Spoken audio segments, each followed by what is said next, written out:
Emocions i pensament. La pregunta avui és si les emocions són la mateixa realitat que el pensament. I la resposta serà que no.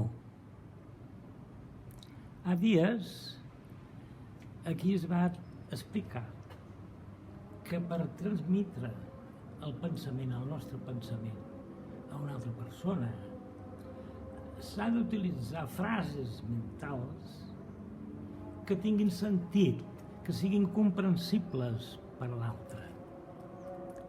Perquè si no són comprensibles no hi ha cap comunicació.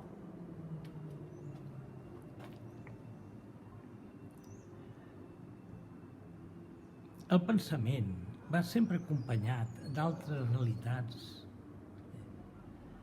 com per exemple els gestos, les paraules, l'entonació,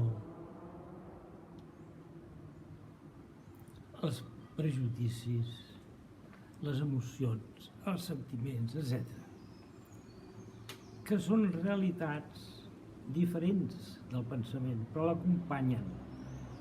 I tot el pensament forma una unitat d'ésser, un ser.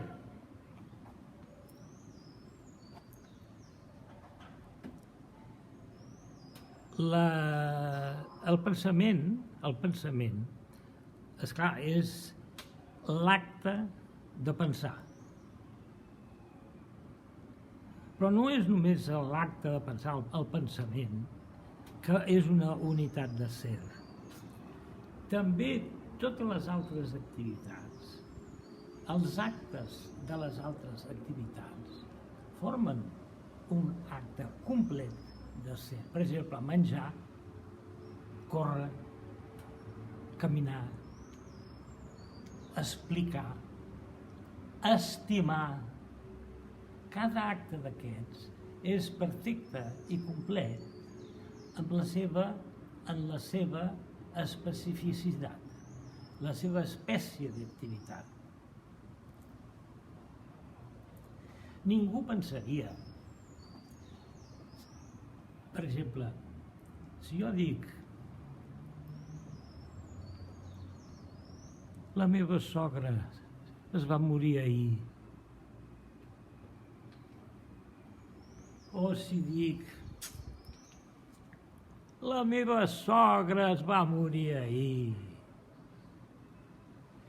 són expressions comunicades de pensaments diferents. Però fixeu-vos que cada acte, no només l'acte de pensar o d'expressar, cada acte que realitzem és complet en la seva espècie. Si jo tinc ganes de menjar, ningú pensaria que estic menjant. Ja estic menjant. Si jo tinc docilitat, capacitat, facilitat per pujar muntanyes, per exemple, tinc capacitat de pujar muntanyes. Però ningú pensaria que ja estic pujant la muntanya. És a dir, cada acte té el seu mode de ser. Si jo estic amb ganes de menjar, doncs l'acte que estic realitzant és tenir ganes de menjar, però no estic menjant. I si tinc facilitat per pujar muntanyes, tinc una facilitat, l'acte que estic realitzant és tenir la facilitat de pujar muntanyes, però potser no les pujaré mai. Enteneu? És això, moltes gràcies.